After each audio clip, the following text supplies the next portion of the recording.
now, Nigerian doctor, or what kind of doctor is your doctorate? I have a PhD in computer science, focused on AI and machine learning. So you have PhD in computer science and in machine learning. Yeah, so it's focused more on using AI and machine learning to improve products and all of that for companies.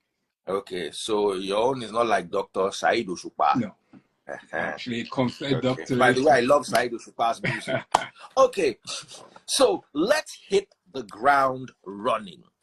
We're here to talk about the real testimony of 2024. And the testimony is not a woman telling you that she collected gun from armed robber.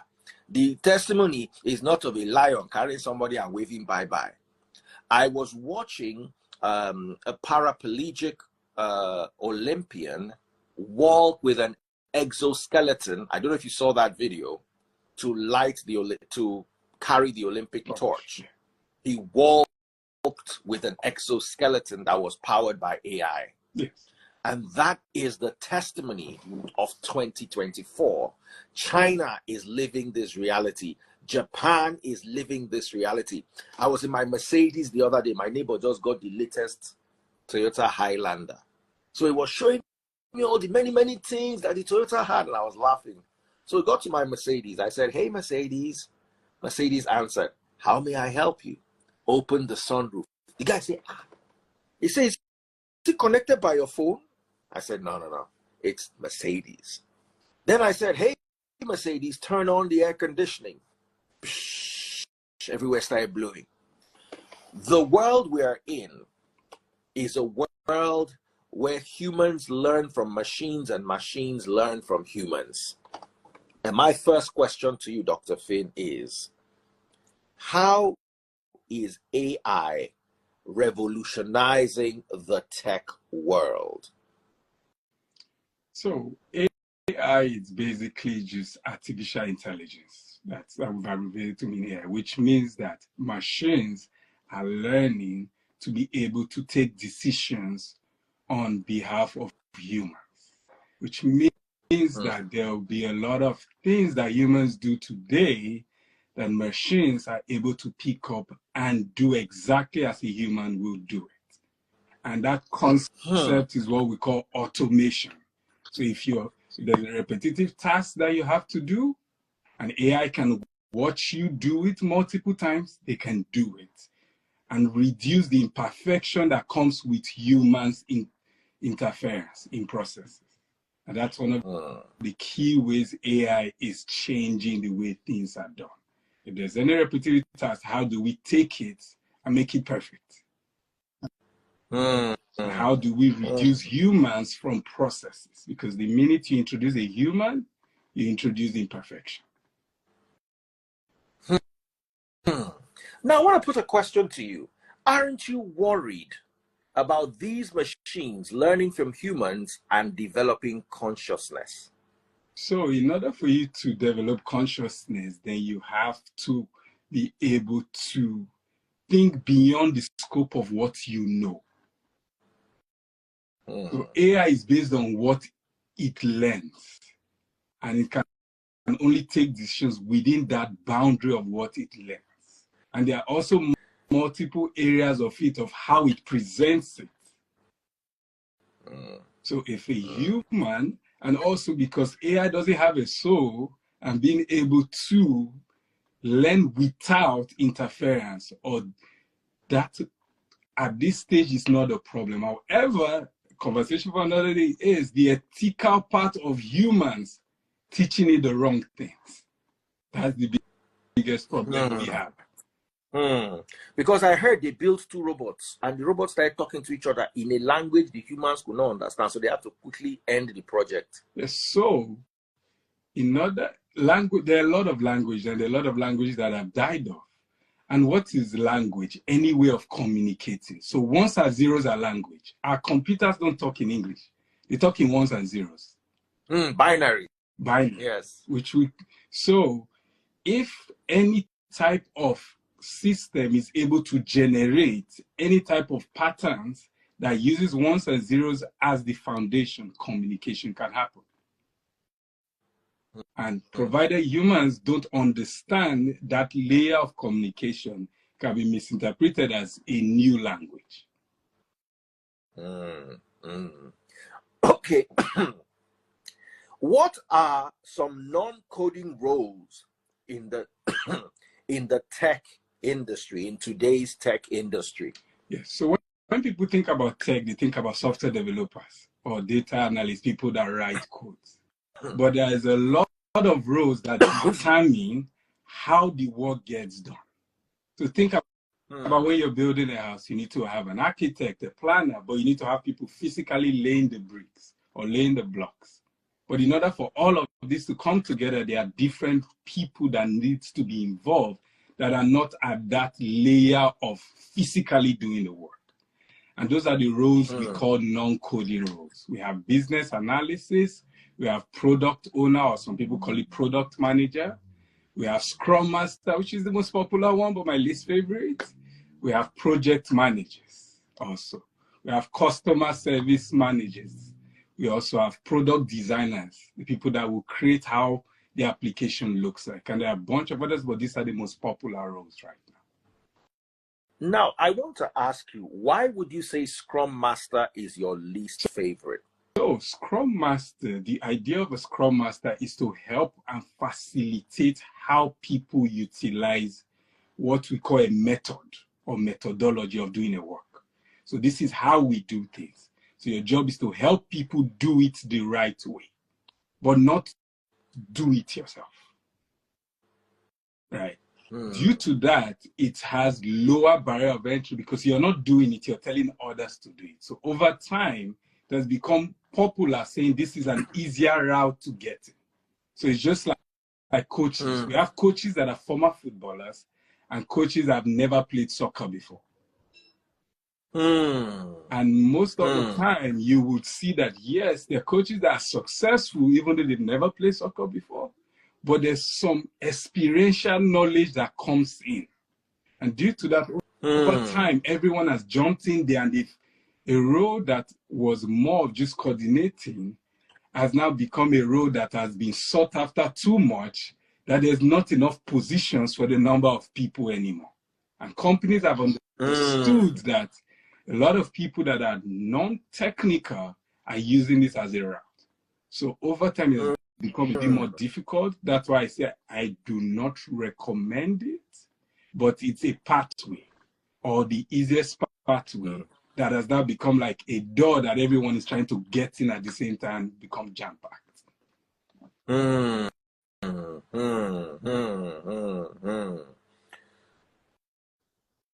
How can anyone break into tech right now? So how would you advise someone listening to us right now? Because there are people who are fashion designers, there are people, I studied sociology in the university, there are people who studied biochemistry, there are people who studied architecture. How, and they want, you see, because when you go abroad, courses that do well in Nigeria, like what really does well in Nigeria? Do I really know anything that business administration, journalism, these courses don't really do well in the US. What courses do, what, and maybe a journalist or a sociologist or a philosophy graduate wants to break into the US, because we know now that in the US, the tech world is the dominating world. How do they transition, and what is the route, especially for non-technical background people?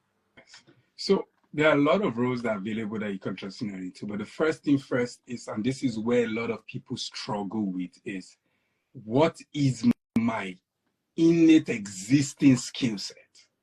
Do I like to deal with people, or am I a creative person? Do I like to talk to people, or do I want to just get my work done?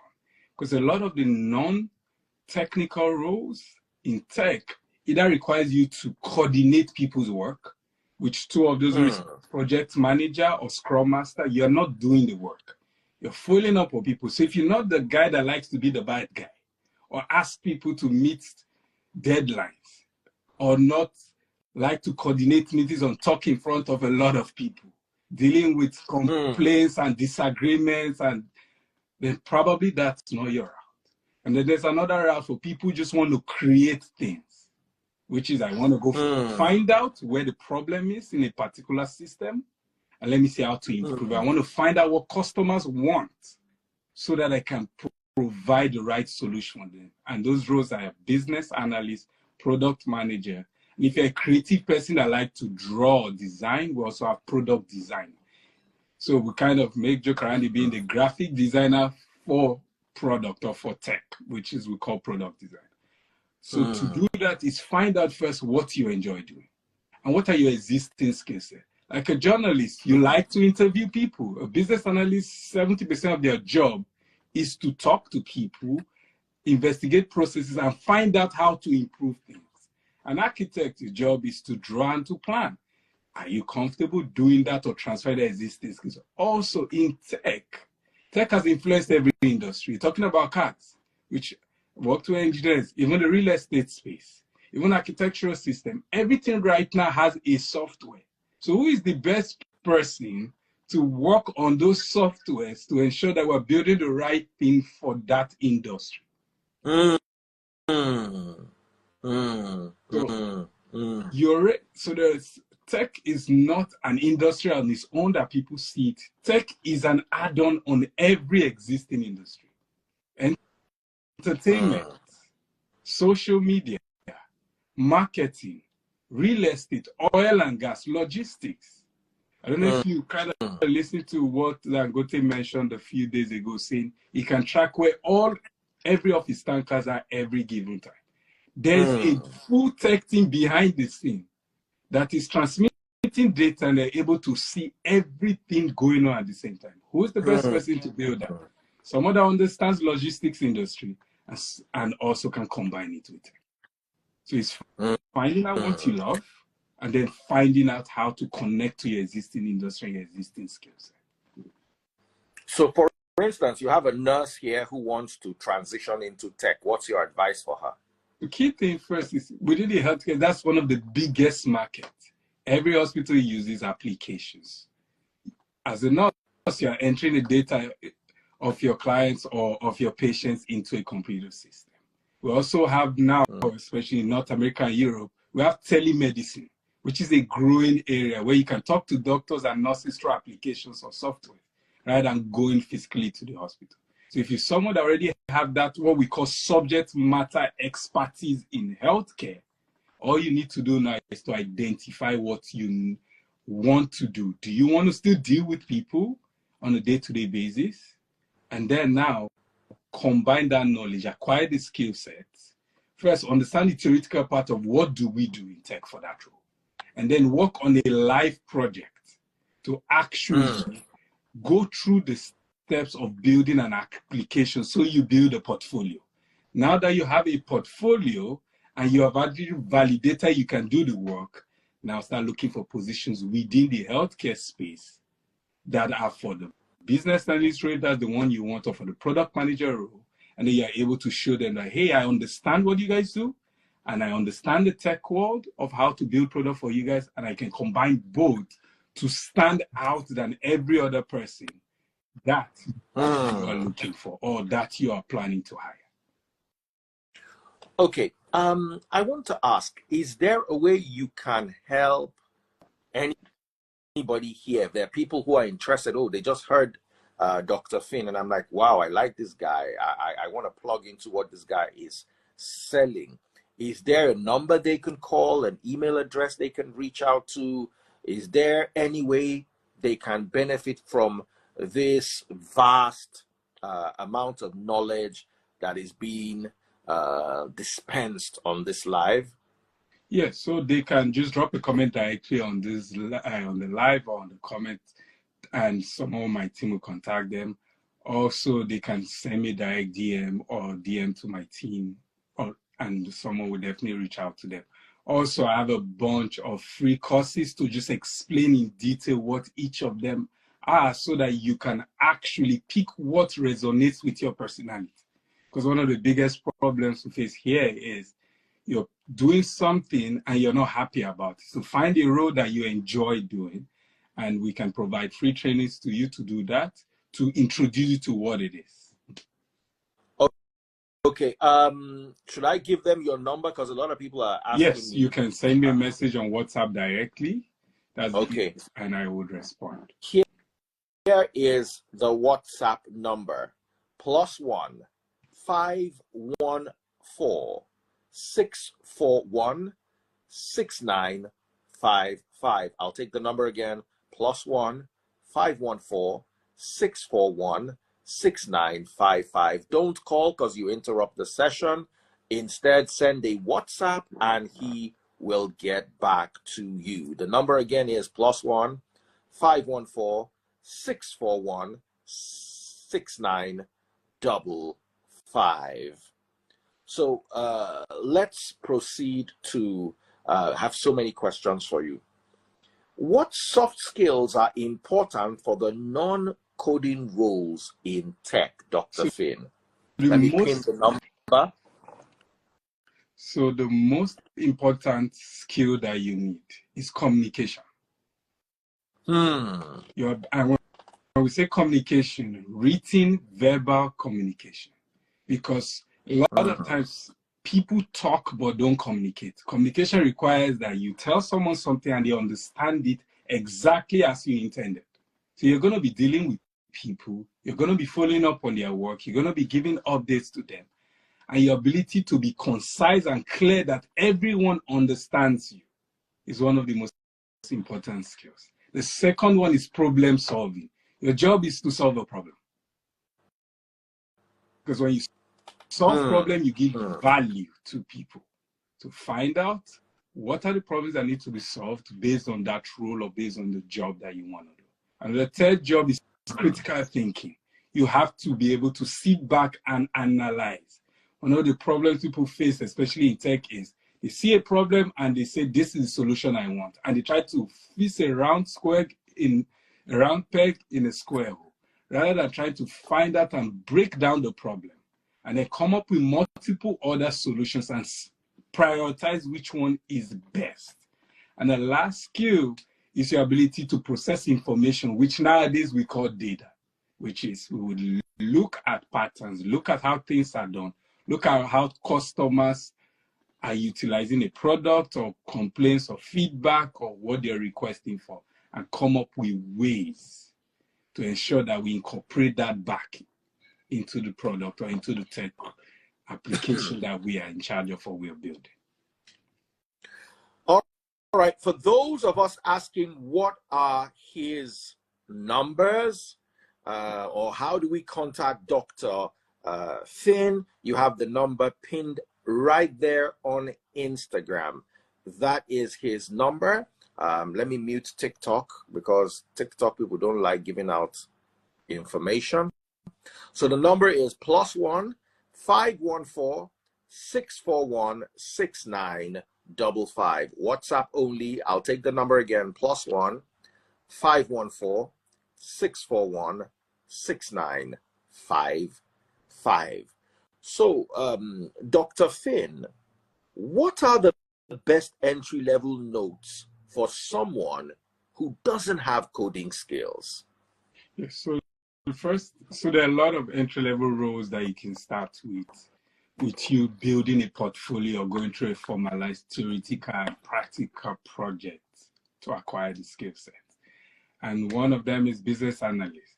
The job is to gather requirements. If right now you gather stuff or you talk to people and you detail out a problem, you can do another role is project coordinator. Job is to coordinate parts of the project, not the entire big project or program. We also have product designer. If you know how to do graphic designs, that's probably another role you could go to. We also have customer support service or customer service or customer success managers, which their job is when a customer is now utilizing your software, your job is to ensure that they understand all the functionalities so they can keep utilizing it. Because if people are happy with something, they're going to abandon. And if they abandon, they're not going to pay anymore. We also have user researcher. Find out what customers want so you keep building that for them. We also have roles like technical writer. Someone needs to create the frequently asked questions, the documents, the videos, the information to explain to people how this software or this application works. And these are some of the roles that are out there for you to start with.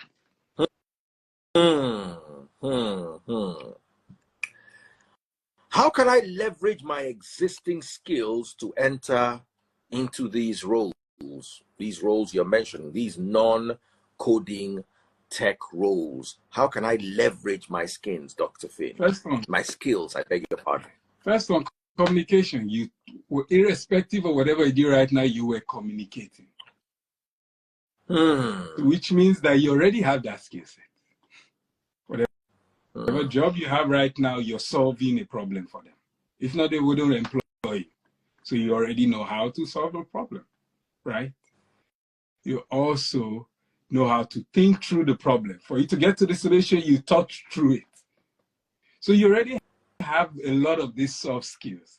So now the question is, how do I position myself that I can have what we call transferable skills in there? So you are not a newbie. You are coming with a baggage of value. It's about positioning yourself. Just like some women are going into marriage with baggage of 3 children from 4 different baby mamas.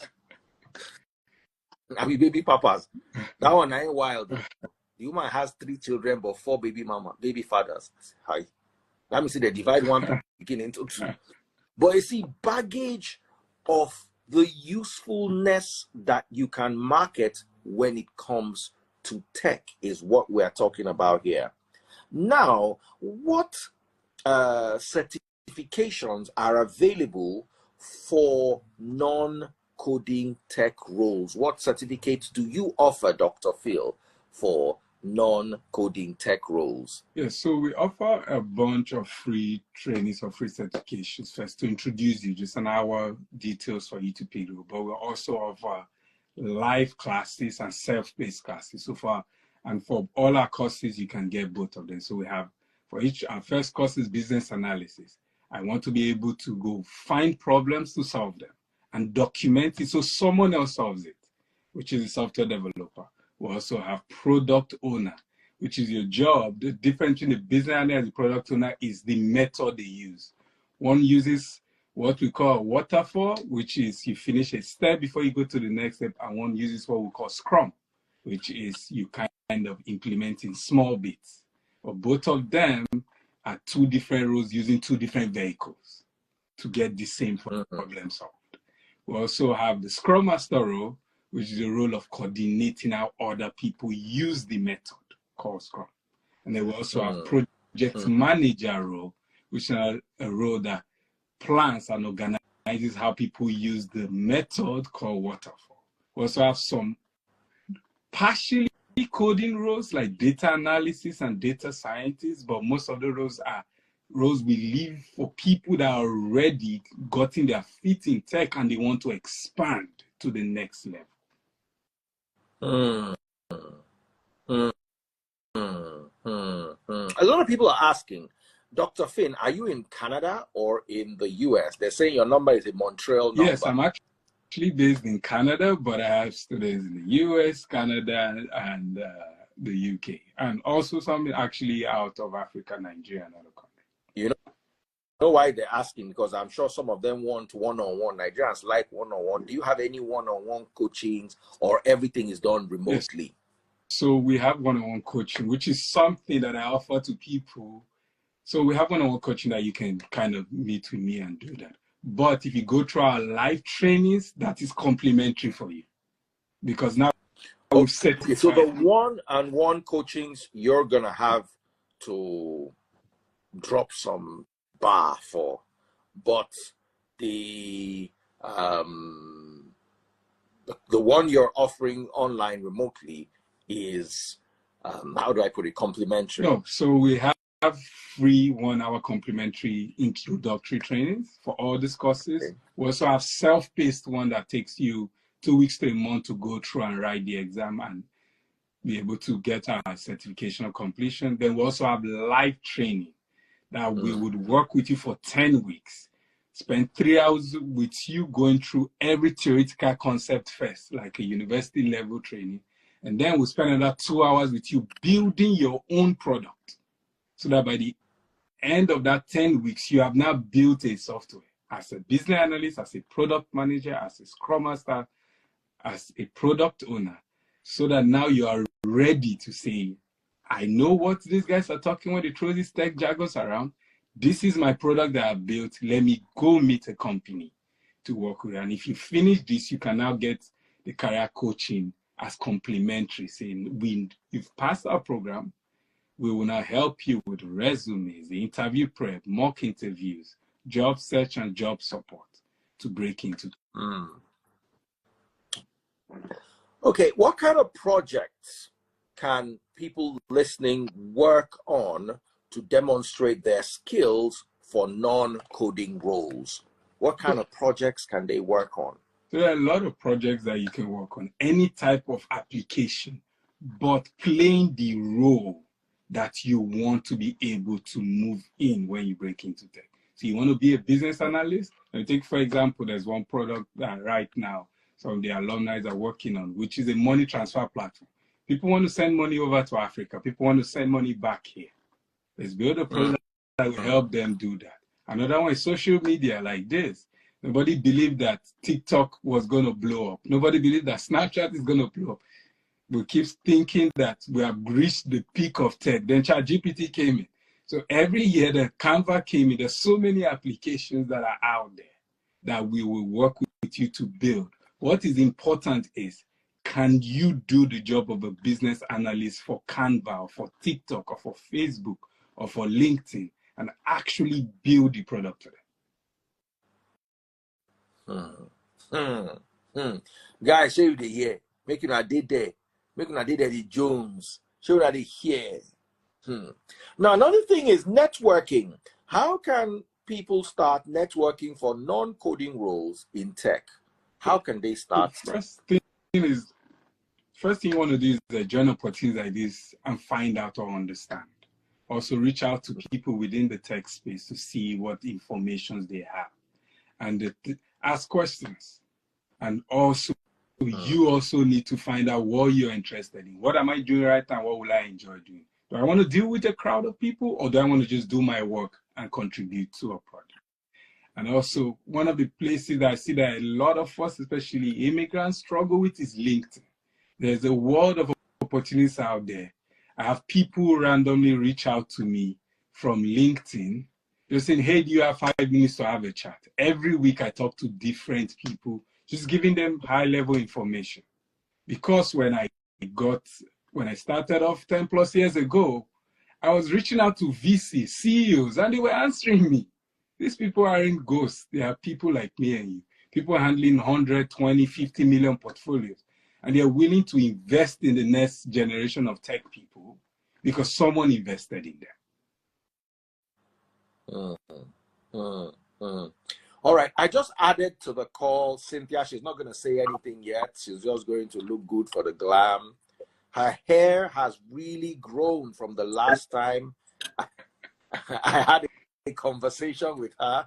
I said, Cynthia, your hair is beautiful. Wow, it's grown. Now we go. No, it disgrace me. $500 or I cast you. The wig. Remijo. Anyway, what industries, before we go into that, let's talk about finance. How can someone with a finance background transition into a non-coding tech role? For instance, you're in Nigeria. These people now don't know waiting to enter. The kind of people where JAPA come this America where una dey so. Some people are clerk for bank, and you reach America and you realize say their bank not to need clerk like that. So for people who are in direct finance roles, or people who are in support roles in the finance industry in Nigeria or in any part of the world, how can they transition into tech? So when people think about the financial role, they just think about ones and zeros and money and all of that. But we all forget that we all have multiple mobile apps from our banks on our phone. Who is managing them? Who is building them? You are applying for mortgage. How do they calculate that you are qualified?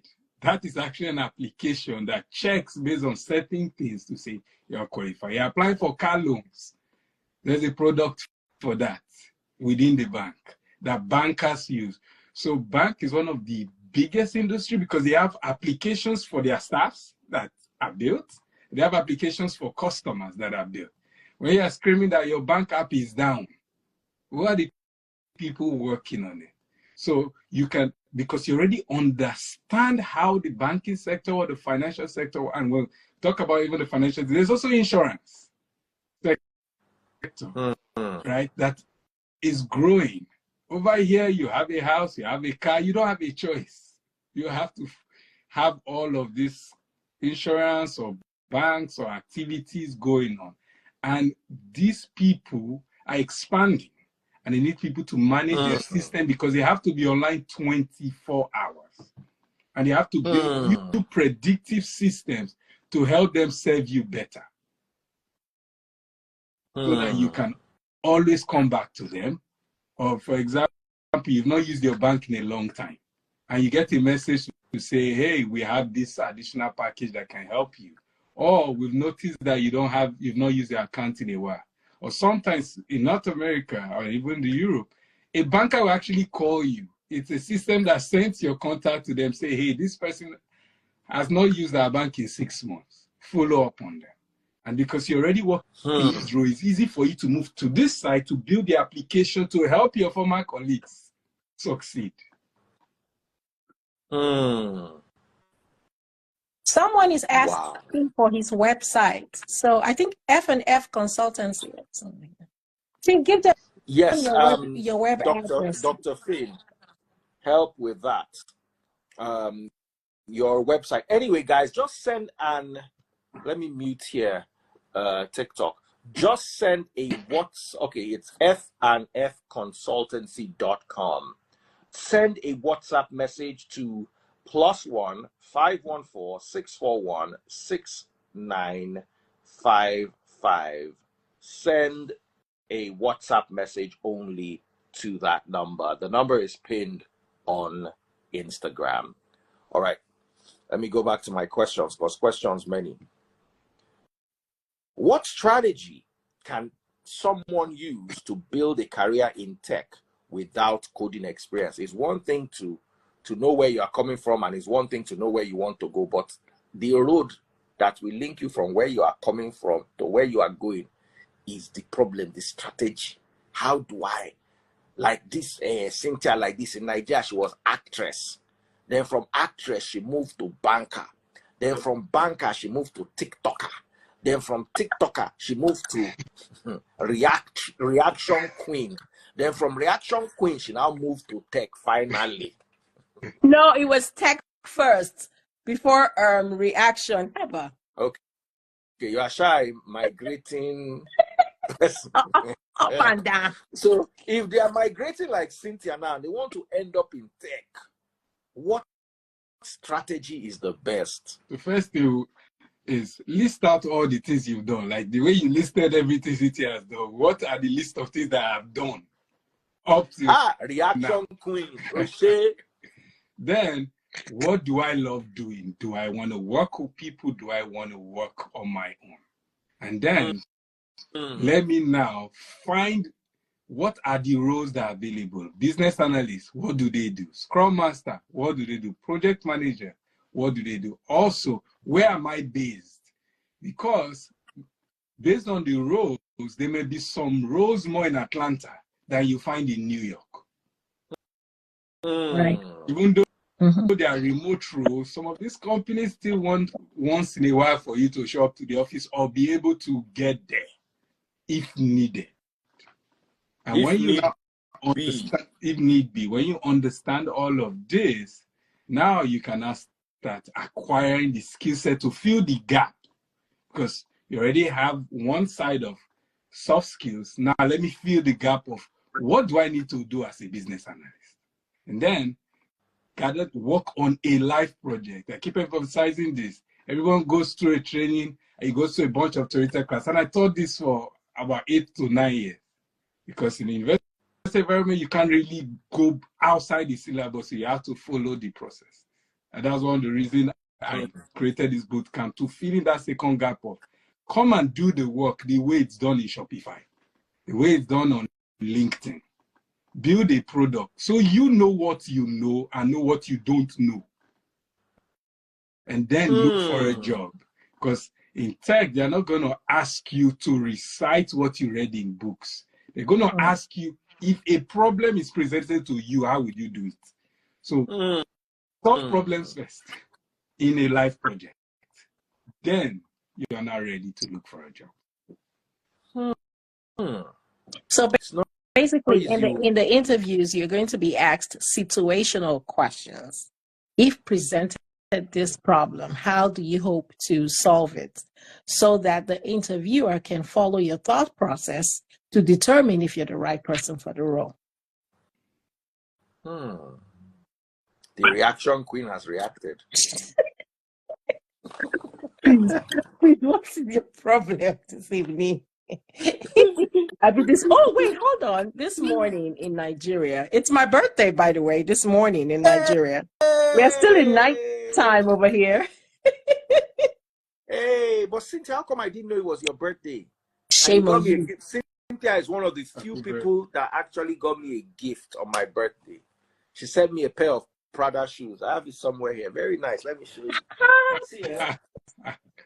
No. Happy birthday, Cynthia. This is what you got for me. But you know, we live in a poor economy, so we cannot get anything for you except love and hugs and prayers. Cynthia, your hair will continue to grow. So, Prince, I don't know if you know this. How old are you today? I'm with Mama. Woman go first calculate the age. Say the last guy I date, what age did I tell you? Just in case he's watching me live now. We old. I know. If you ask me my age, I just say my age. I don't know where people sit down and they say women should never tell their age. Yes, haven't you heard? Because as they tell their age, some men will help them calculate how far they are from menopause. No, not really. We're not getting to the menopause, do we? Don't both feel so. Dr. Finn is laughing. Oh yeah, let's leave social media and just I don't know if you know this, but I happen to be one of the people who took his class. Yes, now that's why I'm bringing you very recent. We react.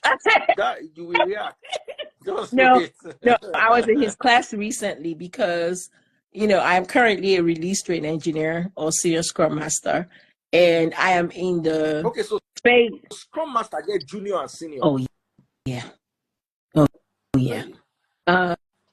So I'm in the phase where I am about to pivot into product management.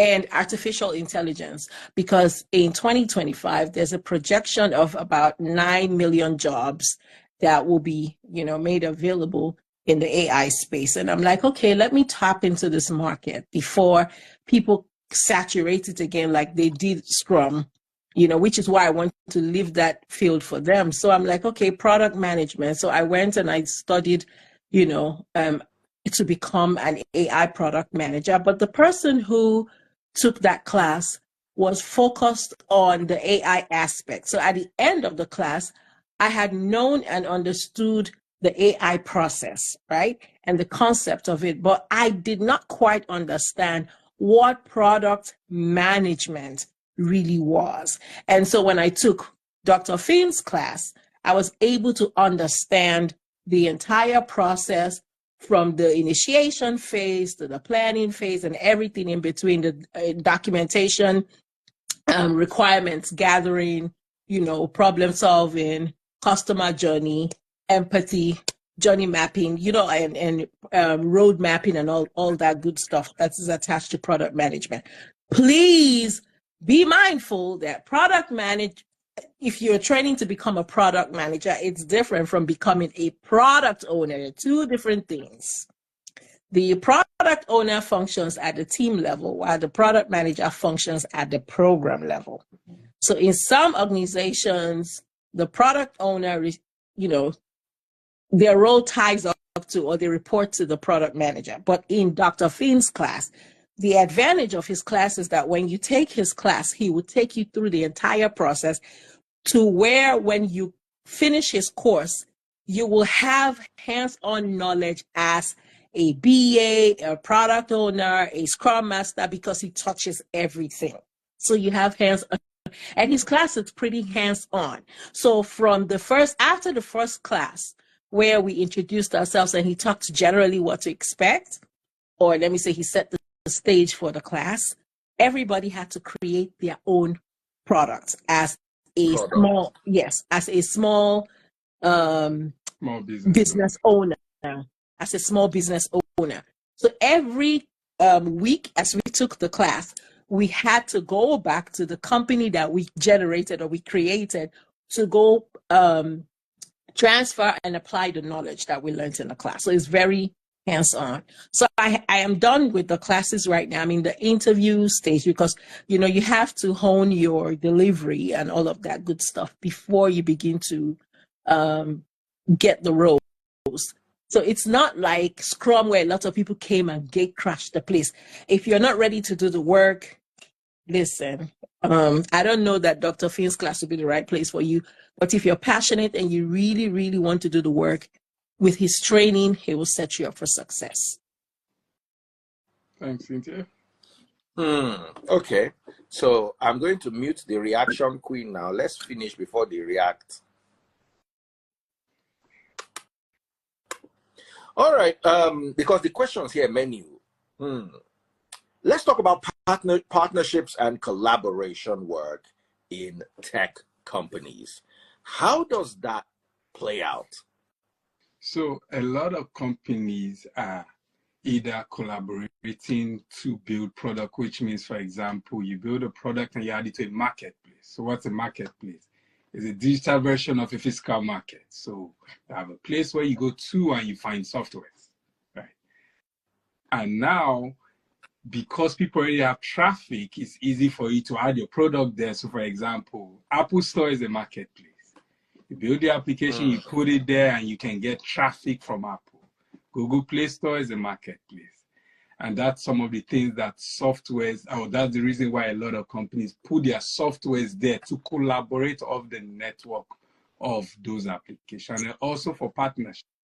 Over time, we're seeing that even in tech, in order to drive some of your products or sales, it requires you to have people within the influencing space like yourself and other people. Like you see actors that are part owners of software companies nowadays, musicians that are investing in Silicon Valley in the US on softwares, most footballers, basketballers. So when you see people say they have portfolios, most of their investments are coming from investment they made in tech. And we call that venture capitalists. So instead of me, traditionally people go buy a property and it will appreciate, or go buy shares in a company. Now I can go pay on the growth of a company. I will give money to this bright guy like Mark Zuckerberg that has this great idea. Bet on him that when his company grows, he will 10x, 20x my money. And that's what we call startups. Companies that collected money from a bunch of people saying I have great ideas, and then these companies grow. And one of them is now one of the most used applications that we know for marketplace is Shopify. It started as I have these great ideas, people gave him money, invested in him, and they have become $1 billion company today. Now, one of the biggest questions I get asked in this new emerging tech world is, can I live in Nigeria and work abroad? Because that's when the dollar really pays off. $1,000 in Nigeria is 1.6 million. It will cover your rent in Lekki. If you earn it a month for a year, it will cover your rent in Lekki. It will cover all your bills. You can very easily live on $1,000 a month. Even a family with 2 kids, husband, wife, if the wife is earning something small, even if it's 200,000 a month, they will live well. They will live in Lekki. They will drive a car. Because that's $12,000 literally a year. $12,000 is 20 million naira. Yes. In a year, probably they'll spend 5 million on education of the children. They are left with 15 million. Their rent will probably be 6 million. And they are not buying car every year. So they would live okay. But you see, that $1,000 in the US is nothing. It's probably what you spend in 3 days. So a lot of people are looking for moving to places that are very cheap, like Vietnam, like Nigeria, like some of these places, so they can earn that remote salary. Is there a possibility like this, or the people have to literally stay around where they work? What are your thoughts, Dr. Phil? So there are a lot of opportunities there, but there's some constraints that you have to be aware of, which are some are local, some are international. So for example, I've worked with companies to help them go set up offices, remote team, and recruit in Africa, in Nigeria, in Zambia, South Africa. Those are some of the core hubs that people are setting up for. However, the fact that you are remote, you also have to put in the work and build a portfolio to show them that you can get the work done. Because over here, it's easy for Cynthia to use me as a reference, and I'll be able to speak to her and speak to her skill set and put my reputation on the line. And she can speak to other people here that have seen her do the work.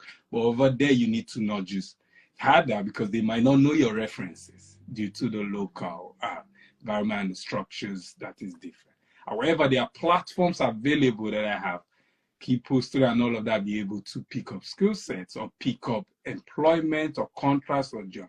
Like for me, for example, I have a lot of people that are working remotely out of Nigeria as product manager, business analyst, project manager, to be able to help support companies here.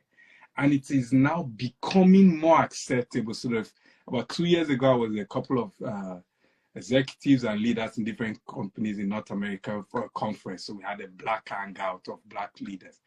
And it started more during the conversation of the Ukraine and all of that, the issues that were happening, and Russia and China and certain countries staying on the sidelines, which means that North American companies, European companies are moving their dollars now, and they need a new location to move it that still has that level of cost to them. And Nigeria, South Africa, Zambia, Kenya are 4 countries that have been earmarked for that. And it's becoming quite popular. It will explode in the next few years, but you need to prepare yourself. And there are platforms like Upwork, Freelancer, and many other websites, even LinkedIn. There are people who got jobs from Nigeria in LinkedIn, today working as product managers, business analysts. And a lot of platforms are now getting more flexible with how they pay. We now have apps for you to pay your workers. For me, one of the biggest struggles some of us had was collaborating is how do you pay the person? You have to round trip it. Now there are applications for it. And for me, for example, I've worked from Canada, in Paris, in Ireland, in the US, in Canada, around different parts of Canada, in France.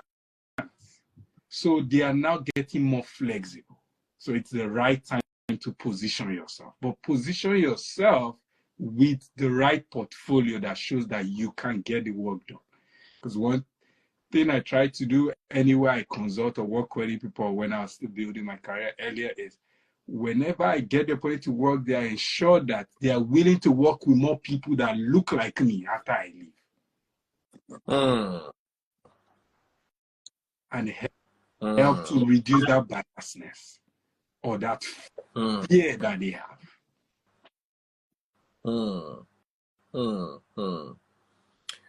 Okay, what industries are looking for non-coding tech professionals the most? What industries would you recommend for the people?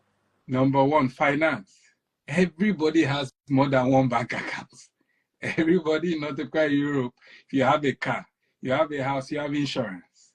These people are dealing with billions of data a day. They need people to manage this for them. The second area, healthcare. 1 in every 7 people go to the hospital or some type of healthcare conversations, whether through an app, whether drugs, whether medicine, and all of that. Another area, the government. In Canada, there are over $100 million worth of contracts and IT opportunities, jobs, and the US is even times 5 of that. That there's nobody to do. Like they post the roles, they don't find enough people. The reason you see these people opening up their immigration to, and tech is one of the top immigration pathways, because they don't have people to actually come and do the job here. Like there's a province in Canada that has more than 50% of their population over 50 years. So in the next 10 years, they will have population deficit for work. So the government's another area. And we can talk about oil and gas. It's still booming. What about logistics? And what about the automobile industry? Teslas that drive themselves, Range Rover, Mercedes. You talked about your car. Who built that thing? Someone needs to keep and think about cars. Every year, a new one comes out. What about your phones? Every year, a new phone comes out. So every industry that you want to think about, but these are some of the top ones that are exponentially exploding now for tech roles. So guys, if you are in finance, you have not missed road. You are in the right place and possibly at the right time. One more question. What resources should beginners use to stay updated on tech trends, Dr. Finn? So the platform like TechCrunch, the #1 place is LinkedIn. Follow people that look like you. In Nigeria, we say follow no route. You want to be a business analyst, find the people that are talking, sharing content, are informed, have worked in the industry. Because one of the biggest way to break into tech is referral. Most of my positions, I did not apply. Most of my, how I ended up going to a tech executive, I literally was, hey, we've known you for a while, we've been seeing things you're doing and other places you work. Are you interested? Why people that have applied will get a backseat. So start networking, start using LinkedIn more actively, using TechCrunch and any other IT or tech magazine or information or tech blueprints out there, and follow people who speak on tech. All these are very important. So guys, you know they hear word now. You know they hear. All right, let's talk a little bit about AI. How important is understanding AI concepts for non-technical roles? So I would say it's not that important. And here is why. When people think of AI, they think about the machine learning or getting a machine to learn. But most times, AI, what people call AI is a buzzword. It's not actually AI. So automation has existed before AI, which is, think about like many chats. Comment this and I will reply this. That's automation. I will create a trigger. And if you say that thing, I will send you that message. It's a logic. It's just logic. If the person says A, give them this. The person says B, give them this. Which is similar like going to like a vending machine. You click on Coke, it drops Coke. It's same thing that it does. So the 90% of the roles right now just requires you to know the process. And then the technical person will now go automate the process.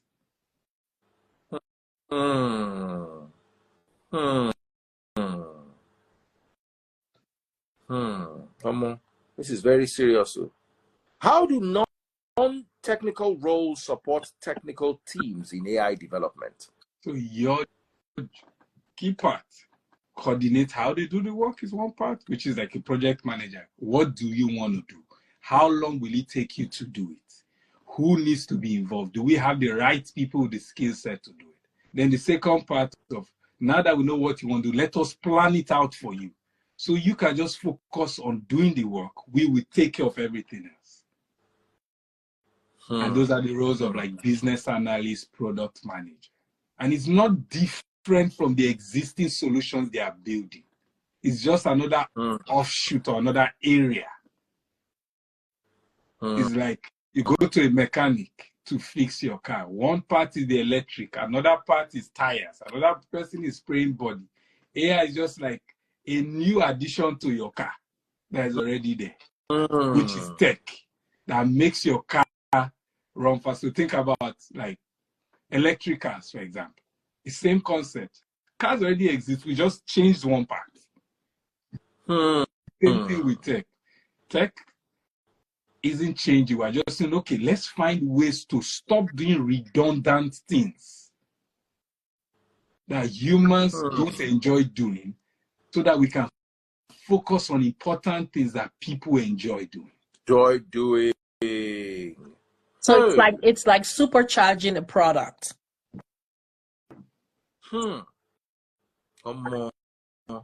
I did learn. Official DJ Bongol said, I am anti-AI.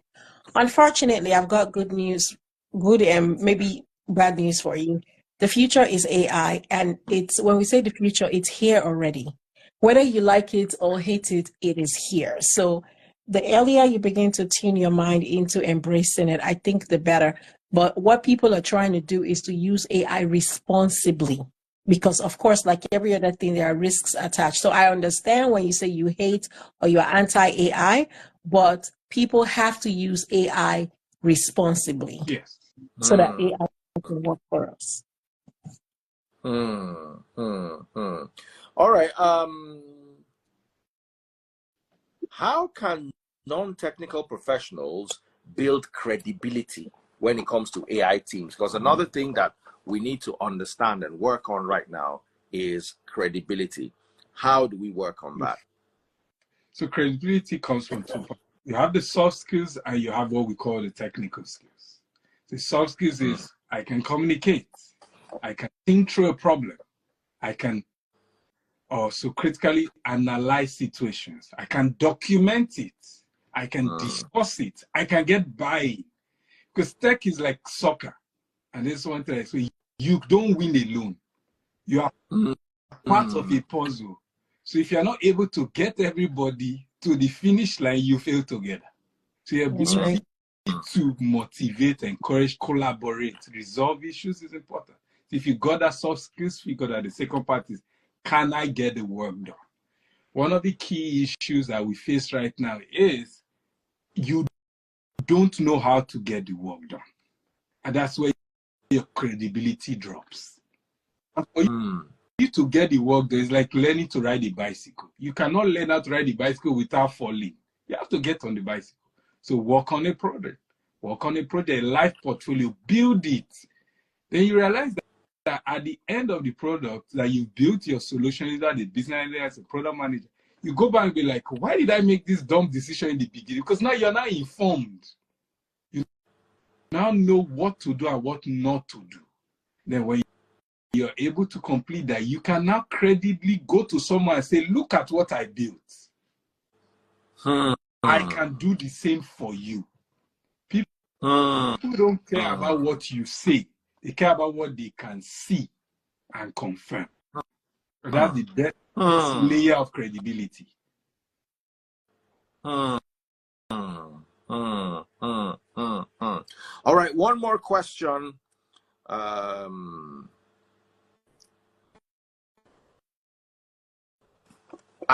Actually, I have two more questions. Let me take this one. How can someone with a non-technical background support AI development teams? Someone that doesn't have this tech background but wants to be part of this football team or basketball team or committee, how do they offer resources? How can they be part of a technical background team when they don't have the technical background? Yeah. So for Take you Dr. Finn's class. Okay, So that's to do that, the you need to shortcut. work and actually build the application. And that's where the class comes in. But it's in two parts. You first need to know, so think about learning to ride a bicycle. You first need to know how to control bicycle, understand the different parts first. Then when you're ready, when you're done, which is the theory part of the class, you now need to come and actually practice using the bicycle and the parts that you've learned. So you can actually go. And then you have me on the side holding you so you don't fall. So you actually are good to be able to drive through and be able to now do it by yourself. Because AI isn't bringing a new role. It is bringing a new problem. So whether you're solving a problem for real estate tech, healthcare, finance, or AI or automobile, it's still the same thing.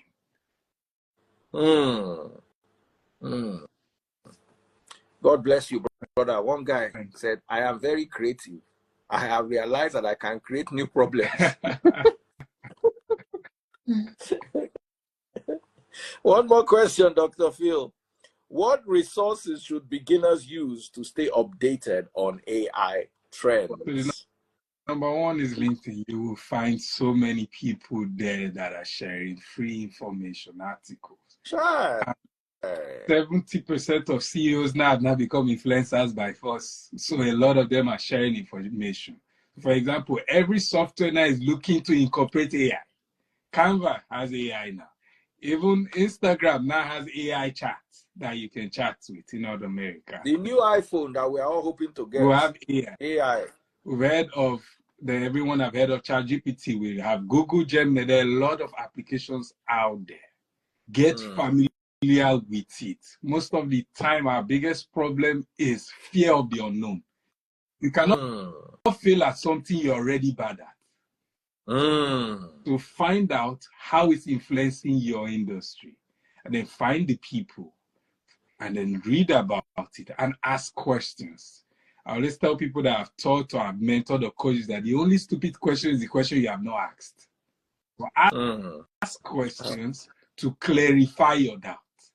Brother, Mumu people in Nigeria, down for abroad. Nigeria, they go ask you a question like this. Fear go catch you.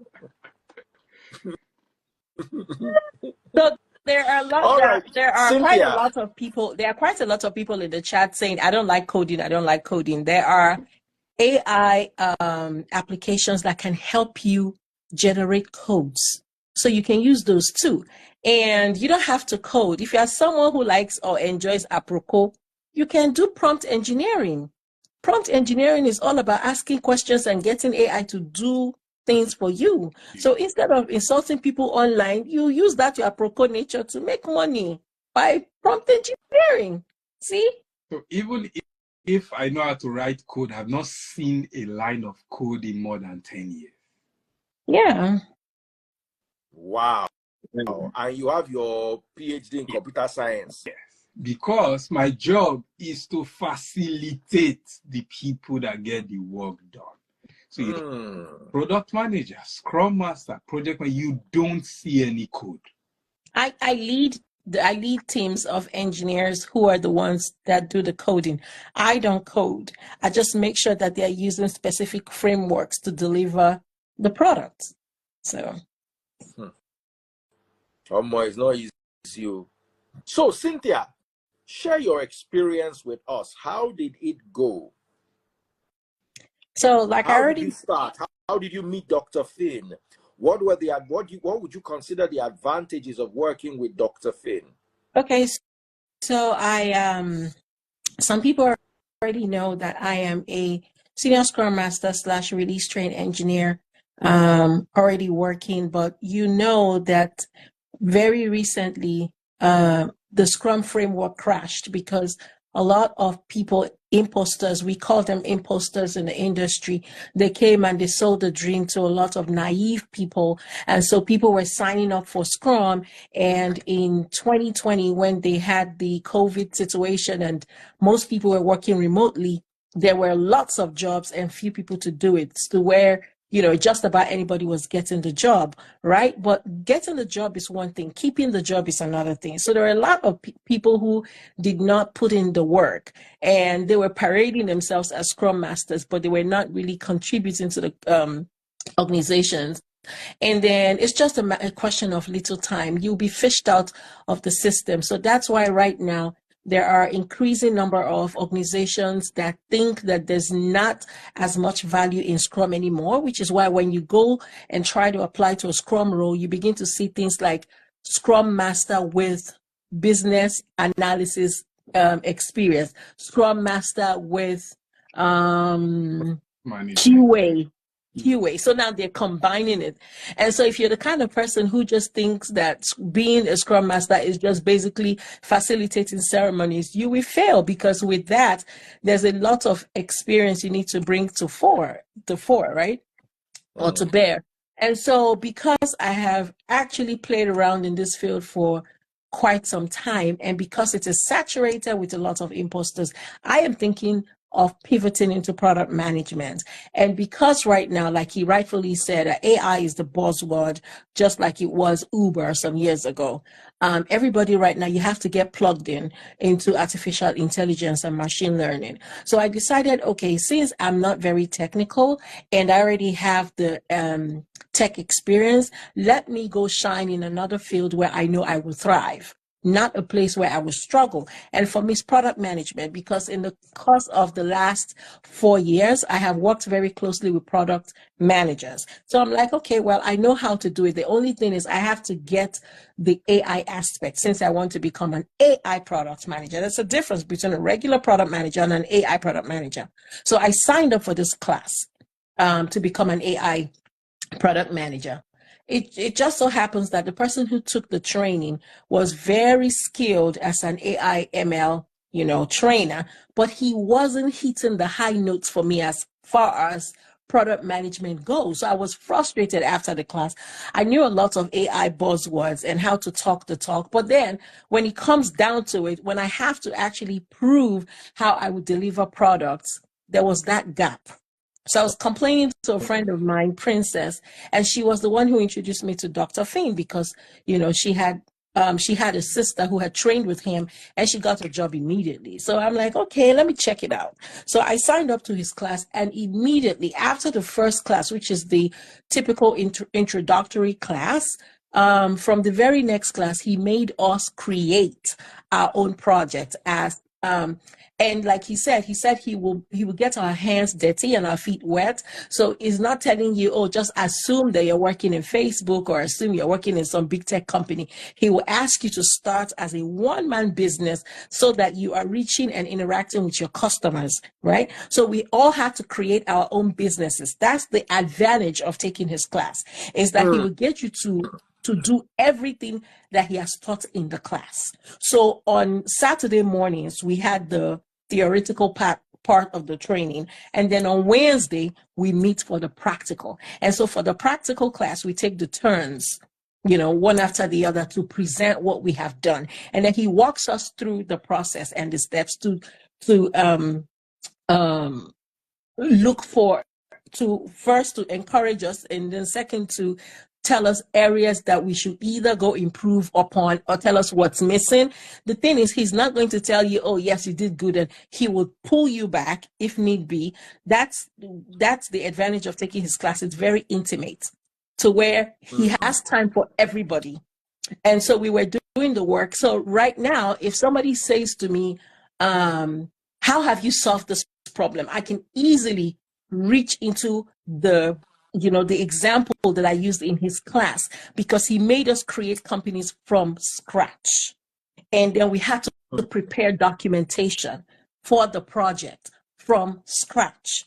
And then after the documentation, he made us create, he made some people in the class, because I already was an expert in the field, JIRA. He introduced them to JIRA, right? Which is the tool that majority of these companies use, right? As an information radiating tool. And so he will make you familiarize yourself with the tool, and then he will make you create it. So you see, it's a hand-holding event where you start from not having any knowledge, and you exit the class as an expert if you're willing to do the work.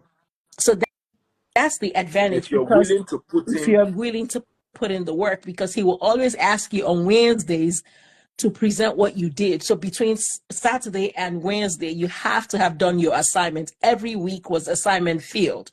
And I have seen a lot of people parade and say, oh, I trained for this, I trained for that. And when I ask them 2 questions, I just know these ones just want to sell a class. With Finn's class, you have to do the work. Like, he will make you do the work, so that when you go out there in the market, you're not looking for someone to take an interview with you, which is why people crashed Scrum. Is that some, trainers will tell you, oh, when you finish it, you get a job, or I'll help you, you do it. And then when people get into the companies, they do not last there because they don't have the basics. They don't have the structure. They haven't gone through the process. You have to go through the process for you to last in the industry, because it's an industry that keeps, they keep moving the goal. They keep moving the needle. So as it's moving, you have to be moving with it. That's the secret. That's what people don't know. So you can't come into the tech industry and be stale. For you to have a competitive edge above the next person, you have to stay ready. You have to stay trained up, and you have to keep your experience level at par. So taking Finn's class, I would tell you, was worth every dime. And I am currently interviewing right now because I am planning to pivot into product management. Freeze, say, I like money now. I like money. I too like money. So I like to enjoy buy some kind of things. And so if I really like certain things, I need to do the work for me to be able to afford, what I like. So awesome, my darling Cynthia. Thank you so much for that testimony. Guys, if you're interested, if you want to be part of Dr. Finn's class, if you want to ask any question, WhatsApp only, +1 514 641 6955. I'll take that again. +1 514 641 6955. So, Dr. Finn, is there anything else you want to add? So, key thing is, tech is a growing world. It's not scary. You don't have to write codes. I don't know how much I need to keep saying this to people. There's so many roles in tech. There are even any more than software developers that do not see codes. There's opportunities, and there are roles that will fit your personality. And that's one of the things I work with people for.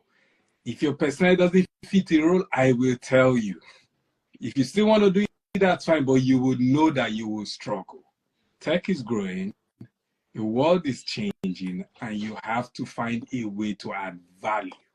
And tech adds value to existing businesses, services, and process. Last thing I'll say, the difference between a service and a product is technology. I physically gives you something, that's a service. I get technology to provide that to you, that's a product. It's still the same thing. And that's where everyone is going to. All right. Quite a few people want to join to ask questions. Let me see if I can bring any of them on for this. Do you have anybody who you'd like to also bring on? For that, I think that's fine. You can bring anyone that has a question. Okay, so I just sent requests. Guys, if you have questions, send me a request. The people who I brought now sent the request a while ago, so some of them have left the phones to go and do other things. If you have any questions, guys, don't come. I don't know anything. You see, this tech, the only thing about tech I know is Cynthia. That's the only thing I know. So you start asking me questions, because the thing is, I'll wake up tomorrow morning, I'll see 50 messages in my DM. Daddy Freeze, I want to be a Scrum Master. Daddy Freeze, I'm leaving Scrum, I want to go to Agile. Daddy Freeze, please help me ask Dr. Finn, do you do Epic?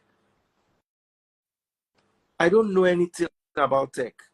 I know enough. That's why the number is pinned on the chart for all the questions you have. You know, the problem is some people will watch the video later and then have bright ideas and start reaching out to Daddy Freeze. Right. Like, say, Got it. Okay. Papa, I don't know anything.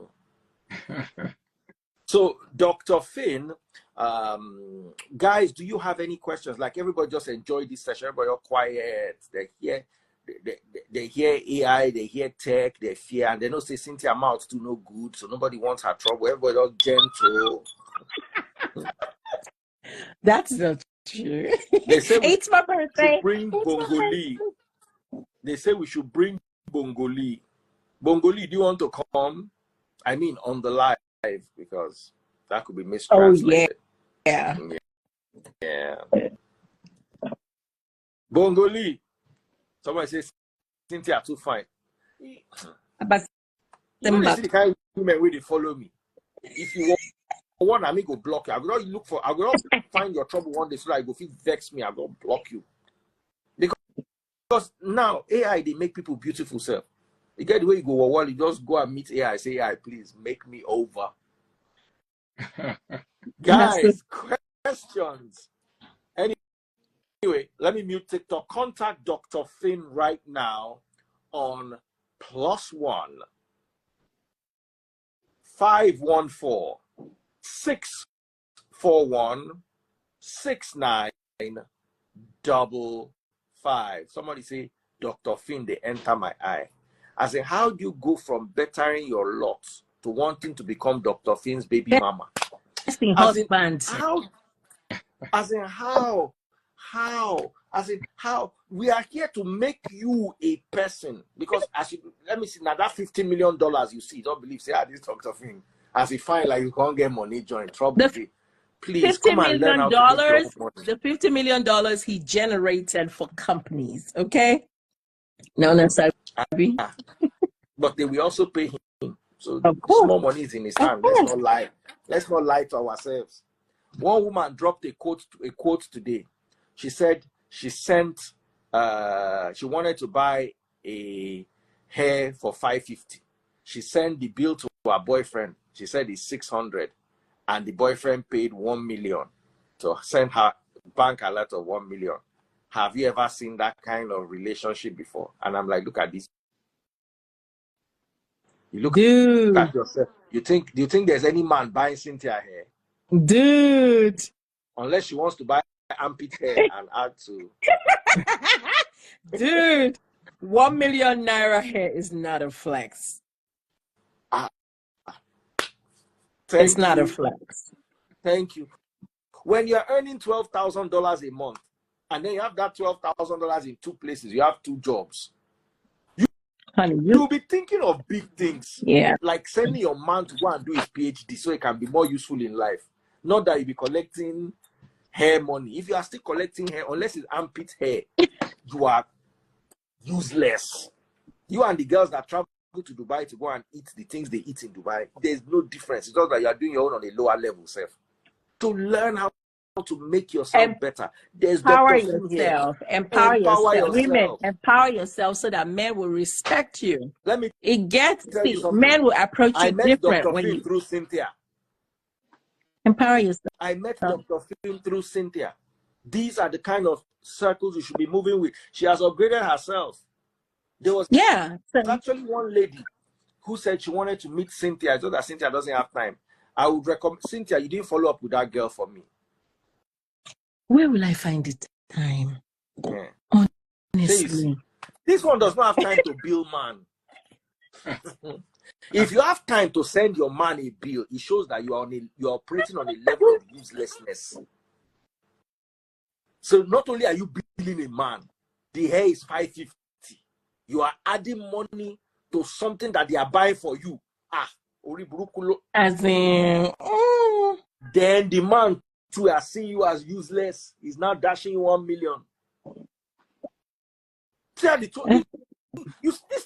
Dr. Finn, they shake his head like this. Cynthia, they shake her head like this. Two of them going to be like this. Because they wonder how you allowed yourself to devolve. They say, gorilla, 9-ton man. Your own man don't turn back to gorilla. Christ turned water to wine. Your wine don't turn back to water. Ladies, empower yourselves. If you empower yourselves, men see, when you empower yourselves, men will not be looking to buy you hair. They'll be looking to buy you something way higher than hair because they know you can afford Yes. hair. And then a lot of you will be committing some kind of, sins because of hair. You can get it for Some of you are yourself. under men right now. Yeah, you just finished. They've used you. Your shock absorber is finished. All your ball joints, everything done. As in, you need full servicing. Then you don't come out of the man. Yeah, let me join Daddy Freeze life. Instead of you to see how you will stop, instead you'll be using your brain now. You still go back the next day to continue what you did yesterday. Girls, if you empower Let me tell you. yourselves, you will use your brain. You will not use your body. That's the Use your difference. brain. Use your brain, Your brain not your lasts body. longer than. See, by the time you are 60, all that your curvature that seems to be enticing the people around you, let me tell you, be using money and be begging men, they'll be running from you. But that your brain, Ngozi Okonjo-Iweala is older than 60. They are still looking for her up and down. That's right. Develop your brain That's like a young prime girls. example. That's a prime example. They are looking for her. They will pay her $1 million just for her to consult on a project. You are here, they are buying you hair. Oh, damn it.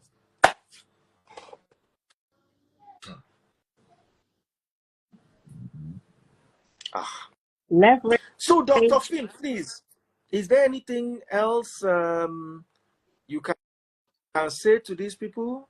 Because some of them, their destiny has entered gutter. Please, you're not a good person before. So, right now, you're living in a world of value. People pay you for your value, but most of the time, we are stuck in exchanging time for money, which is fine. But the more you improve your value, the higher you can charge for your time. That's why someone can ask for $1,000, another person will ask for $20,000.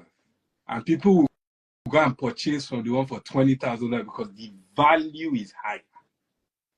And one of the areas where you can quickly ramp up your value is tech. You don't need to be like me, being in the industry for 15 years.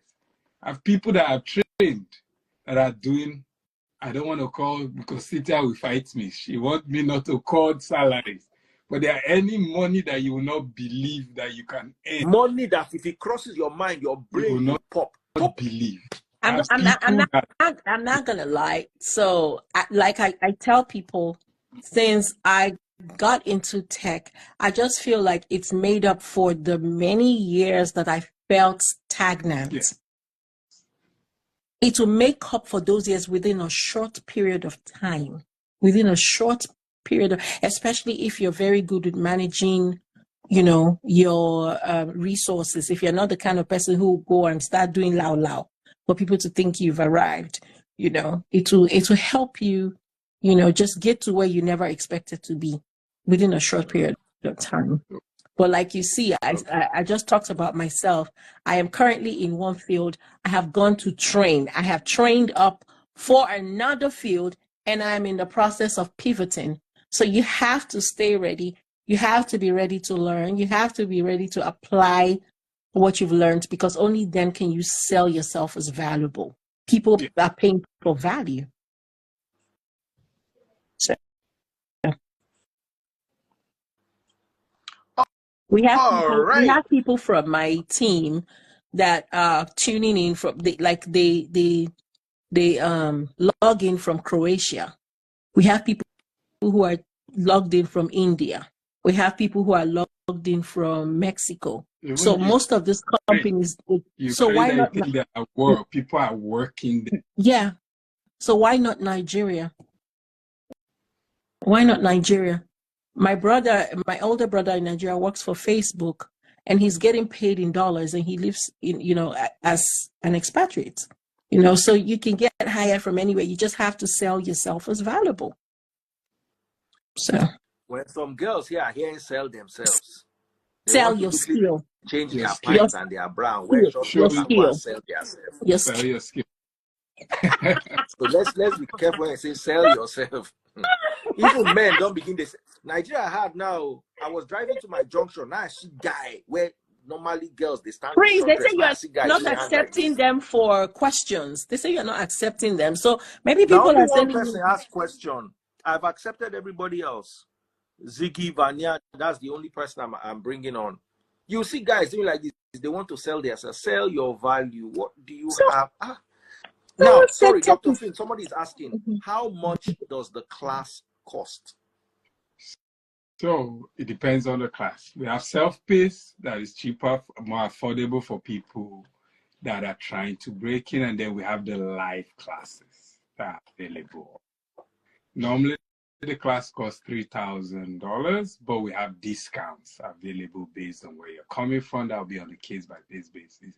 That goes as low as $2,000. Because in your first month, you've made ×5 of that at a minimum in 1 month.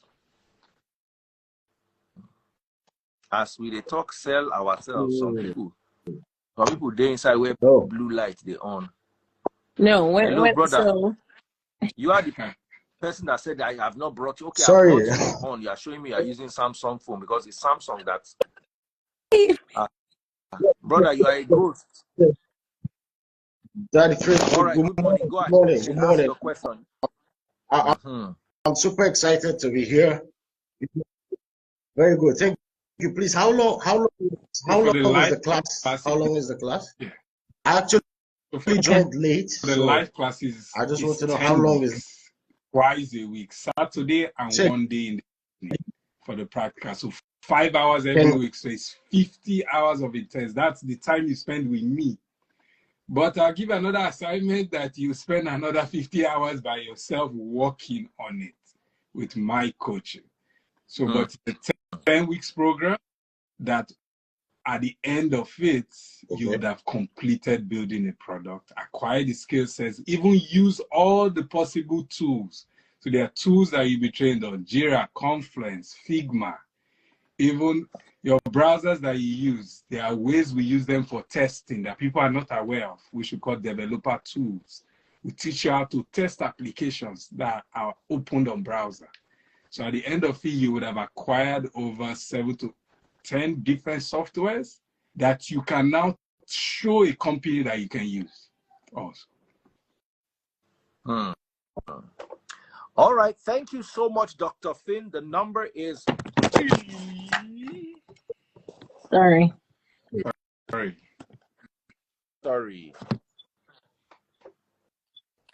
So I'll get across. And since you said it's 10 weeks, 10 weeks. And then I'll get across through the number. Then I think there I will go into more details. Yeah. Okay. So how about the numbers. How about the pay? How much? He said it's between 2,000 and 3,000, depending on the discounts available for you. So if you're interested in taking part in the class, please send a message, WhatsApp only, to +1 514 641 6955. +1 514 641 6955. I'll take the number one more time. +1 514 641 6955. Do get in touch with Dr. Finn by WhatsApp only right now and ask your questions. Dr. Finn, thank you so much for joining me tonight. Any famous last words? So, tech is the new black is a phrase now that a lot of people are using. And if you feel that you have value that you can add, or you're willing to acquire this value, there's opportunities waiting for you. Grab it, because the other guys aren't. I've had a lot of conversations today for different projects, and the Indians aren't waiting for us. The Chinese aren't waiting for us. Yeah. They are coming in thousands every day. And also, it will shock you. A lot of them are even getting opportunities from their country, from India, that is relocating them over, paid and everything, because they've shown value and the companies are sponsoring them. Let's take advantage. Let's not always be the last people to get on the bandwagon like Scrum Master when it has already exploded. All right, guys. Thank you so much, Dr. Finn. Do have yourself a very splendid day. I enjoyed the session. I learned a lot. Cynthia, thank you so much for coming. And do have yourself a very lovely birthday. Your birthday is over or is still on? Is it not midnight in Nigeria? It's not my birthday yet here. It's over there in Nigeria because it's the 20th. I am September 20th. Well, I'm in your future already. Yeah. Yeah. I can tell you what's going to happen because I'm in the future. Happy birthday, Cynthia. God bless you. How old are you today? I know, Mama. They will not talk. Anyway, Cynthia, I wish you all the best. I wish you good jobs. I wish you happiness. I wish you everything you wish for yourself. Thank you. And guys, if you're interested, if you want to hook up with if you want to learn, when you hear hook up Nigerian girls, their brain, where it goes. It's not the hook up Nigerian hook up. What do you have a hookup? Nigerian girls. Thank you for the birthday wishes. Someone said she's 34. I turned to lizard. What? I'm in my 40s. Are you kidding me? If Cynthia is 34, I turned to lizard, full-blown lizard, agama. I learned a lot too. Take care and God bless. Thank you so much. I'll get to the number. I've learned a lot. No problem. All right. We're definitely going to have Dr. Finn back again very soon.